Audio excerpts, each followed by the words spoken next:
ಕಾಂಗ್ರೆಸ್ನಲ್ಲಿ ದಾವಣಗೆರೆ ದಕ್ಷಿಣ ಉಪಚುನಾವಣೆ ಕದನ ಮುಗಿದಿತ್ತು. ಆದ್ರೆ ಇದೀಗ ಒಂದಿಷ್ಟು ಗೊಂದಲಗಳ ಏರ್ಪಟ್ಟಿತ್ತು. ಒಂದು ಹಂತಕ್ಕೆ ಚುನಾವಣೆಯ ಫಲಿತಾಂಶಕ್ಕೂ ಮುನ್ನವೇ ಒಂದಿಷ್ಟು ಜನ ಅಲ್ಪಸಂಖ್ಯಾತ ಶಾಸಕರುಗಳು, ಪರಿಷತ್ ಸದಸ್ಯರುಗಳು ಆಂಟಿಸಿಪೇಟರಿ ಬೇಲ್ ಅನ್ನುವಂತಹ ರೀತಿಯಲ್ಲಿ ಸುದ್ದಿಗೋಷ್ಠಿಗಳನ್ನ ಮಾಡಿದ್ರು.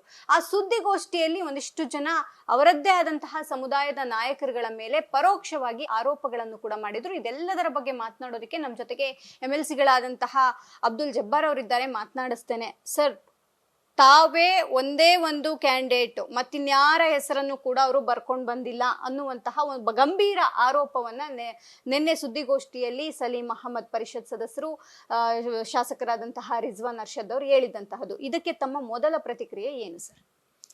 ಸಲೀಂ ಅಹಮದ್ ಸಾಹೇಬರು, ರಿಜ್ವಾನ್ ಅರ್ಷದ್ ಸಾಹೇಬರು ನನಗೆ ಫಸ್ಟ್ ಹೇಳಿದ್ದು, ಎಲೆಕ್ಷನ್ ನಿಂತ್ಕೊಳ್ರಿ, ನೀವೇ ಸೂಕ್ತವಾದ ಅಭ್ಯರ್ಥಿ ಅಂತ. ಈಗ ಅವರೇ ಈಗ ನಮ್ಮನೆ ಹೇಳ್ತಾ ಇರೋದು ನೋಡಿದ್ರೆ ನನಗೂ ಆಶ್ಚರ್ಯ ಆಯ್ತು.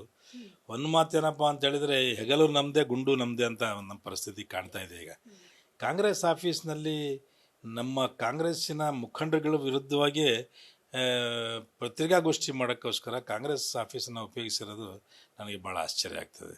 ಅದು ಮಾಡಬಾರ್ದಾಗಿತ್ತು. ನನಗೆ ದುಃಖ ಆಗಿದೆ ಆ ವಿಚಾರವಾಗಿ. ಎರಡನೇ ವಿಚಾರ ಏನಪ್ಪ ಅಂತ ಹೇಳಿದರೆ, ಈಗ ಕಾಂಗ್ರೆಸ್ಸಿಗೆ ನಾವು ಕೆಲಸ ಮಾಡಿಲ್ಲ, ಅದು ಮಾಡಿಲ್ಲ ಅಂತ ಹೇಳ್ತಾರಲ್ಲ, ನಮ್ಮ ಕೈಯಿಂದ ಎಷ್ಟಾಗ್ತೈತಿ ಅಷ್ಟು ಮಾಡಿದ್ದೀವಿ. ಫಸ್ಟ್ ಆಫ್ ಆಲ್ ನನಗೆ ಆರೋಗ್ಯ ಸರಿ ಇದ್ದಿಲ್ಲ. ಎರಡನೇದು, ಇವ್ರು 20 ದಿನ 30 ದಿನ ನಮ್ಮ ಊರಾಗ ಕುಂತಿದ್ರು. ಇವ್ರು ಬಂದು ಇವತ್ತಂಗೆ ಒಂದು ಸರ್ತಿನಾರು ನೀವು ಯಾರು, ನೀವೇನು ಮಾಡಕತ್ತೀರಿ, ಯಾಕೆ ನೀವು ಬರ್ತಾಯಿಲ್ಲ ಅಂತ ಯಾರೊಬ್ರು ಕೇಳಿಲ್ಲ. ಒಂದು. ಎರಡನೇದು ಏನಪ್ಪ ಅಂತ ಹೇಳಿದ್ರೆ, ಅವರು ಕ್ಯಾಂಡಿಡೇಟ್ ಆಗಿರೋರು, ಅವ್ರ ಫಾದರ್ ಆಗಲಿ, ಅವರು ಮದರ್ ಆಗಲಿ, MP ಯಾರು ನಮಗೆ ಒಂದು ಬರ್ರಿ ಕೆಲಸ ಮಾಡಿರಿ ಅಂತ ಹೇಳಿಲ್ಲ. ನನಗೆ ಅನಿಸ್ತು, ನನಗೆ ಯಾಕೋ ನಮ್ಮ ಅರ್ಹತೆ ಇಲ್ಲ ಅಂತ ಅನಿಸ್ತದೆ. ನಮಗೆ ಇಲ್ಲಿ ಪಾಪ್ಯುಲಾರಿಟಿ ಇಲ್ಲ, ನಾವು ಹೋದರೂ ಏನು ಉಪಯೋಗ ಆಗಂಗಿಲ್ಲ ಅಂತ ಅವ್ರಿಗೆ ಅನಿಸ್ತಾ ಇರೋದ್ರಿಂದ ನಾನು ಅದಕ್ಕೆ ಅವ್ರು ನಮಗೆ ಕರೆಯೋಕ್ಕೆ ಬರ್ತಾಯಿಲ್ಲ. ಆಯಿತು, ನಮ್ಗೆ ಆರಾಮಾಗಿರೋಣ ಅಂತ ಹೇಳಿ ನಾನು ಸುಮ್ಮನಾದಷ್ಟೇ.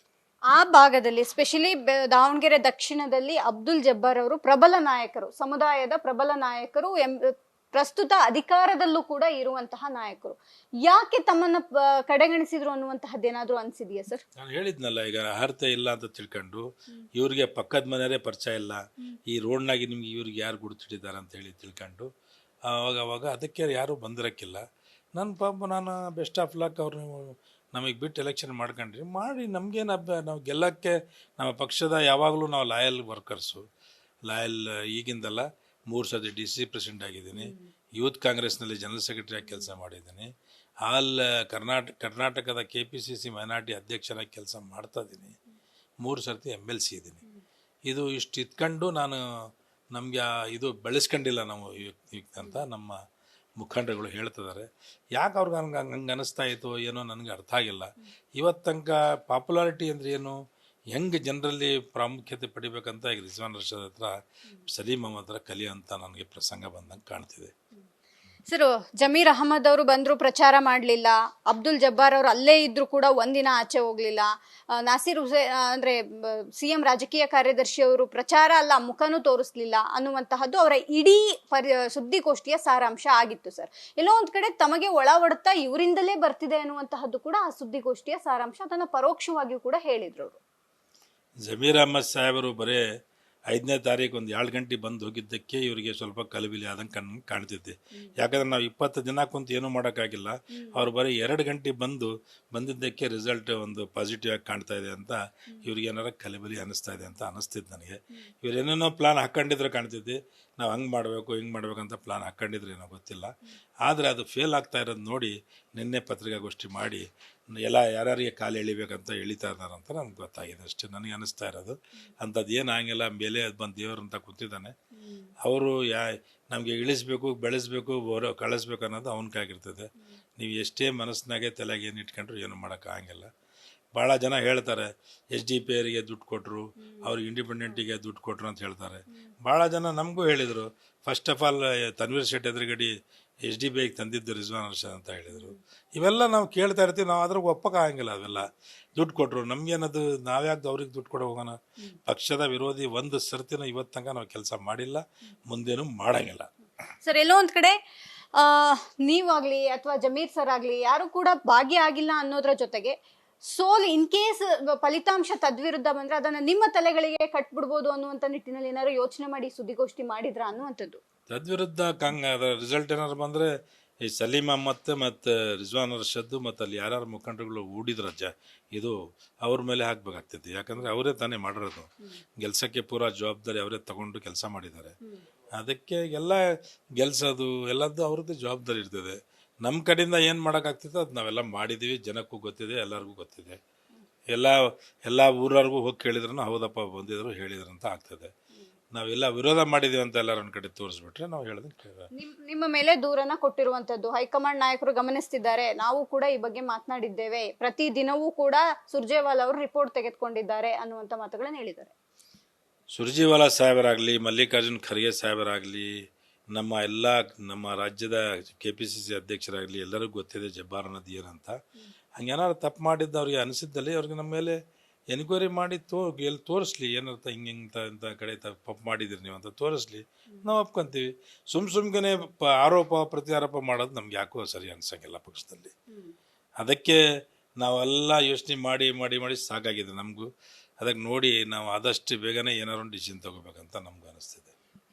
ಸಮುದಾಯಕ್ಕೆ ಟಿಕೆಟ್ ಕೊಡ್ಲಿಲ್ಲ ಅನ್ನುವಂತಹ ಬೇಸರ ತಮಗೂ ಇದೆ, ತಮಗಲ್ದೇ ಇದ್ರು ಅಟ್ಲೀಸ್ಟ್ ಯಾರಿಗಾದ್ರೂ ಬೇರೆಯವ್ರಿಗೆ ಕೊಡ್ಬೇಕಿತ್ತು ಅನ್ನುವಂತಹದ್ದು ಇದೆ. ಜಮೀರ್ ಅಹಮದ್ ಅವ್ರಿಗೂ ಕೂಡ ಬೇಸರ ಇದೆ ಅನ್ನುವಂತ ವಿಚಾರ. ನೋಡಿ, ನಾವು ಬರೀ ಸಮುದಾಯಕ್ಕೆ ಕೇಳಿಲ್ಲ, ನಾವು ಟಿಕೆಟ್ ಕೇಳಿರೋದು ನಮಗೆ ಕೊಟ್ಟರೆ ಅಲ್ಲಿ ನಮ್ಮ ಕಮ್ಯುನಿಟಿ ದೊಡ್ಡದು ಜಾಸ್ತಿ ಇರೋದ್ರಿಂದ ನಮಗೆ ಕೊಡಿ. ಇಲ್ಲ ಅದ್ದಲ್ಲಿ ಯಾವ ಕಮ್ಯುನಿಟಿಗೆ ರೆಪ್ರೆಸೆಂಟೇಷನ್ ಸಿಕ್ಕಿಲ್ಲ ನಮ್ಮ ಜಿಲ್ಲೆಯಲ್ಲಿ ಆ ಕಮ್ಯುನಿಟಿಗೆ ಕೊಡಿ, ನಾವು ಗೆಲ್ಲಿಸ್ಕೊಂಬರ್ತೀವಿ ಅಂತ ನಾವು ಹೇಳಿದ್ದೀವಿ. ಮುಖ್ಯಮಂತ್ರಿಯವರ ಹತ್ರ ಎಲ್ಲ ಶಾಸಕರು ನಾವು ಹೋಗಿ ನಾವು ಕೇಳ್ಕೊಂಡಾಗ ಅದನ್ನು ಅವಾಗೂ ಹೇಳಿದ್ದೀವಿ, ನೋಡಿ ಸರ್ ಜಬ್ಬಾರಿಗೆ ಕೊಡಂಗೆ ಆಗಿಲ್ಲ ಅಂದ್ರೆ ಕೊಡಬೇಡ್ರಿ. ಜಮೀರ್ ಸಾಬ್ರೆ ಹೇಳಿದ್ದಾರೆ, ಕುರುಬರಿಗೆ ಕೊಡ್ರಿ ಸರ್ ಒಂದ್ಸತಿ ಗೆಲ್ಲಿಸ್ಕೊಂಬರ್ತೀವಿ ಅಂತಲೂ ಹೇಳಿದ್ದೀವಿ. ಈಗ ಅದಕ್ಕಿಂತ ಹಿಂದೆ ಮತ್ತೇನು ಜಮೀರ್ ಅವರು ಇನ್ನೊಂದು ಹೇಳಿದ್ದೀವಿ, ನಾವು ಬಣಜಿಗರು ಪಂಚಮ ಶಾಲೆಯವರು ಅವರು ಬೇಕಾದಷ್ಟು ಸಮಾಜದವ್ರು ಲಿಂಗಾಯತರಲ್ಲಿನೂ ಇದ್ದಾರೆ, ಅವ್ರಿಗೂ ಇವತ್ತು ತನಕ ಮೋತಿಯವರಣ್ಣ ಆದಮೇಲೆ ಇವತ್ತು ತನಕ ಅವ್ರಿಗೂ ಅಧಿಕಾರಕ್ಕೆ ಅವಕಾಶ ಸಿಕ್ಕಿಲ್ಲ, ಅವ್ರಿಗೂ ಕೊಡಿ, ಅವ್ರಿಗೂ ಗೆಲ್ಲಿಸ್ಕೊಂಬರ್ತೀವಿ ಅಂತಲೇ ಹೇಳಿದ್ದೀವಿ. ನಾಯಕರಿಗೂ ಕೊಡ್ರಿ, ಯಾರಿಗೆ ಕೊಟ್ಟರು ನಾವು ಗೆಲ್ಲಿಸ್ತೀವಿ, ಒಂದೇ ಒಂದು ಕಡೆ ನೀರು ಹರಿಬಾರ್ದಂತ ನಾವು ಹೇಳ್ತಾ ಇದ್ದೀವಿ ಅಷ್ಟೇ. ಜಬ್ಬಾರ್ ಅವರಿಗೆ ಟಿಕೆಟ್ ಕೊಟ್ಟು ಗೆದ್ರೆ ಇನ್ ಕೇಸ್ ಸಮುದಾಯದ ದೊಡ್ಡ ನಾಯಕರಾಗಿ ಬೆಳೆದ್ ಬಿಡ್ತಾರೆ ಅನ್ನುವಂತ ನಿಟ್ಟಿನಲ್ಲಿ ಈ ರೀತಿಯಾದಂತಹ ಒಂದಿಷ್ಟು ಕುತಂತ್ರಗಳು ರಣತಂತ್ರಗಳು ನಡೆದ್ವಾ ಅಂತ ಸಮುದಾಯದಲ್ಲೇ. ಯಾರೇ ಏನೇ ಅನ್ಕೊಂಡ್ರು ಸಹಿತ ದೇವರು ಯಾರಿಗೆ ಎಷ್ಟೆಷ್ಟು ಸ್ಥಾನಮಾನ ಕೊಡಬೇಕು ಅದು ಕೊಡ್ತಾನೆ. ಯಾರೇ ನನ್ನ ಬಗ್ಗೆ ಕೆಟ್ಟ ಯೋಚನೆ ಮಾಡಿದ್ರು ಅವ್ರು ನಿದ್ದಿಗೆಡ್ತಿದ್ದೇವೇನೋ, ನನ್ನ ಬಗ್ಗೆ ಯೋಚನೆ ಮಾಡಿದ್ದು ನಾನು ಆರಾಮಾಗಿ ಮಕ್ಕಂತೀನಿ, ನನಗೇನು ವ್ಯತ್ಯಾಸ ಬೀಳಂಗಿಲ್ಲ.